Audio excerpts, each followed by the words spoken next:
Hello friends, welcome back to the class of thermodynamics. In today's session, we will see about Carnot cycle. What is Carnot cycle? Actually, this is a cyclic process combined of different processes, and it is named after the scientist Carnot. These form the basis of all the cycles. Now, what do you mean by all the cycles? All the cycle means like diesel cycle, petrol cycle, on which the petrol engine works, diesel engine works. You see a lot of automobiles are there. Some are based on the petrol fuel, some are based on the diesel fuel. So these all constitute of some processes, combination of processes. Okay, and the Carnot cycle is idealized cycle, which forms the basis for all the cycle. Nothing can be more efficient than Carnot cycle. No cycle can have more efficiency than the Carnot cycle. You see steam power plants, we generate the power, we get electricity. So they also work on some cycles. That cycle also get or you can originate from Carnot cycle. Carnot cycle is the basis. Okay, so we will see how the Carnot cycle works. Now this is the some arrangement. This is cylinder piston. In your automobiles, engine is there. Inside engine, there is cylinder and piston arrangement is there. Okay. Inside the cylinder, your fuel, air, whatever mixture is there, the combustion takes place inside only. And this is the piston. This moves from up to down. Okay. Now, as I told you, inside the cylinder, fuel is filled. We are taking it as working substance. The walls are insulated. In Carnot cycle, the walls are assumed as insulated, means there is no heat transfer. Base side there is conducting base. From the base the conduction can take place. Now there is one source, one sink and one insulating pad. Insulating pad means suppose if this arrangement comes down in contact with insulating pad, what happens? It converts into insulation. So there will be no loss of heat or no heat transfer. When it comes, this base comes in contact with insulating pad. So there is no heat transfer, means adiabatic process. Yes, dear friends, it is adiabatic process. Now, this is red color is denoted, source is denoted by red color. I already told you source is a thermal reservoir having high temperature of infinite capacity. Because it is high temperature, so denoted by red color. Another one is sink, T2, temperature T2, lowest, least temperature or lowest temperature. This is also thermal reservoir of infinite capacity having least temperature. That's why it is represented by blue color. Now how it works? First, this arrangement will come in contact with source. Okay, so from source, some heat will transfer to the working substance. Afterwards, it will come in contact with insulating pad. So when there is insulating pad, it acts like insulator, so there will be no heat transfer. It will be adiabatic process. Next, this will come in contact with sink. So in sink, this working substance will transfer heat to the sink. Okay, again it will come in contact with insulating pad. So like this, first source, then insulating pad, then sink, then insulating pad, again source. Like this the cycle will go on. This is the procedure.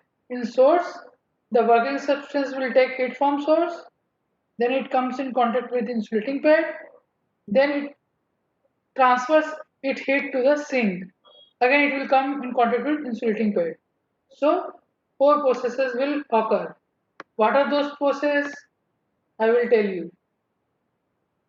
These are those four processes represented in pressure volume diagram. First, state 1, this is state 2. This is isothermal process.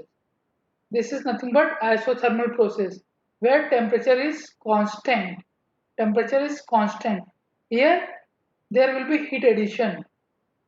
In between process 1 to this process 1 2 is isothermal heat addition process. So you can say, see here, this is temperature 1, this is also temperature 1. Why? Because it is isothermal process. Next, coming to process 2-3. Process 2-3, it is adiabatic compression. Process 2-3 is adiabatic compression. So there is no heat transfer, there is change in temperature. Next, 3 to 4, again it is isothermal heat rejection. Means in 1 to 2, the working substance is coming contact with source. In 3 to 4, it is coming in contact with sink. So losing heat here. There is heat rejection here. Again, in between 4 to 1, it comes in contact with insulating pad. So again it is adiabatic process. Okay. So like this, there are four processes. Two are isothermal, two are adiabatic. Okay. Now some brief about Carnot cycle. So this is the arrangement. As I already told you, to pictorial diagram, same thing is here. This is my insulating pad, adiabatic cover. Okay. This is diathermic cover. Diathermic means which will allow the heat transfer. Adiabatic means which restrict the heat transfer. There is no heat transfer through adiabatic cover. But through diathermic, there will be heat transfer. And this is source, this is sink. Source is giving heat to the substance or system, and sink is absorbing heat from the system. Okay. So Carnot cycle is an ideal hypothetical cycle in which all the processes constituting the cycle are reversible. Means all the processes are reversible process. Hence it is also known as reversible cycle. Why it is hypothetical cycle? Hypothetical means imaginary. In actual it doesn't exist. Why? Because in actual nothing is reversible. Okay. Now if something is reversible means it is ideal condition, and ideal condition means it will give maximum performance, means maximum efficiency. Okay. So Carnot cycle will give you the maximum efficiency. And these are the PV diagram as I already told you. Now process 1 2, there is heat addition. Process 2 3, there is work output. Then process 3 to 4, heat rejection Q2, and process 4 to 1, work is input to the system, means work is done on the system. Okay. So these are different processes. Process 1 2, reversible isothermal heat addition. 2 3, reversible adiabatic expansion. 3 4, reversible isothermal heat rejection. 4 to 1, reversible adiabatic compression or pumping. If it is equipment is compressor, then compression. If equipment is pump, then it is pumping. Anything, depending on situation to situation. So these are the four important processes in the Carnot cycle. Next, cyclic heat engine. Heat engine are the engines which works on the basis of heat, and Carnot cycle is fundamental cycle. Heat engine depends on the Carnot cycle. Now what are different equipments in heat engine? One furnace or boiler is there where there is heat addition Q1. Then there is turbine where there is work output, work done by the system. Then condenser where the heat is rejected. Then pump to circulate the working fluid. So in pump is the device which consumes the work. Turbine is the device which produces the work. Pump is the device which consumes the work. Boiler, there is heat addition. Condenser, there is heat rejection. Clear? So these are the four components. A cyclic heat engine is a heat engine that executes a thermodynamic cycle in which there is net heat transfer to the system and net work transfer from the system. Okay? Clear? Now, this is the representation. Source, sink, this is the system, boiler, turbine, condenser and pump. This is a cycle. So pump is consuming work, turbine is producing work. So there is net work. System is absorbing Q1 amount of heat from the source and rejecting Q2 amount of heat to the sink. Now thermal efficiency. We are talking about an engine, so we will consider or we will talk about its efficiency. How much efficient it is. So how to find the efficiency? Thermal efficiency is measure of success for a heat engine. Means we are measuring the performance in terms of efficiency. It is defined as rate of work developed from the heat engine per unit rate of heat supplied to the heat. Nothing but what is the efficiency in general terms? Output by input. How much input is given and how much output you are giving. That is the performance. So output will be in the form of work. Input is the amount of heat supplied or added. Okay. So this is the thermal efficiency. We are talking in terms of thermal efficiency. So net work done by heat supplied. Now net work done is represented by Q1 minus Q2. Net work done is given by Q1 by Q2. Q1 minus Q2. How? Suppose this is the cycle. Now here you have to do the energy balance. Here you have to do the energy balance. Now what are the different energies? One is Q1 added to the system, WP added to the system. What is the energy rejected from the system? WT and Q2. Okay. Now network is WT minus WP.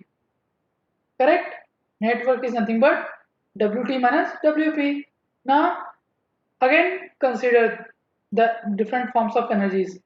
Q1 is coming to the system, W net is going out of the system, Q2 is also coming out of the system, right?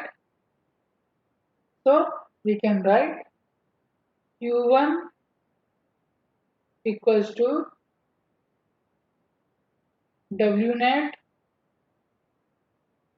plus Q2, correct? So W net will be how much? Q1 minus Q2. W net will be nothing but Q1 minus Q2. Same thing is written here. See carefully. W net is Q1 minus Q2 and heat supplied is nothing but heat added. How much amount of heat is added? Q1. Now simplify it. You will get 1 minus Q2 by Q1. This is the formula of thermal efficiency. 1 minus Q2 by Q1. Note down this formula. Very important formula. Now for maximum efficiency. I already told you maximum case will be in the case of ideal case. And when it is ideal, when all the processes are reversible. Okay. Now in case of maximum efficiency, this heat is represented in terms of temperature. This heat is represented in terms of temperature. So it is nothing but eta max equals to 1 minus T2 by T1. So whenever it is asked what is the maximum efficiency, you have to write in terms of temperature. And if it is not asking maximum, it is simply asking what is the efficiency, then you have to write in terms of heat transfer Q. Okay, very important conclusion. If only you have to calculate the efficiency, then you will write in terms of heat transfer 1 minus Q2 by Q1, and if it is asked maximum efficiency, then you have to represent in terms of temperature. Eta max equals to 1 minus T2 by T1. Note down this thing. Clear? So thank you for today's session. I hope you came to know what is the Carnot cycle, what are the different processes, and what is the efficiency, how you will calculate the efficiency, output by input, and if it is simple efficiency means in terms of heat transfer, and if it is asked you have to find the maximum efficiency, you have to represent in terms of temperature. It is clear? I hope it is clear. So thank you for today's session. We will meet you in the next session. Till then, goodbye. Take care.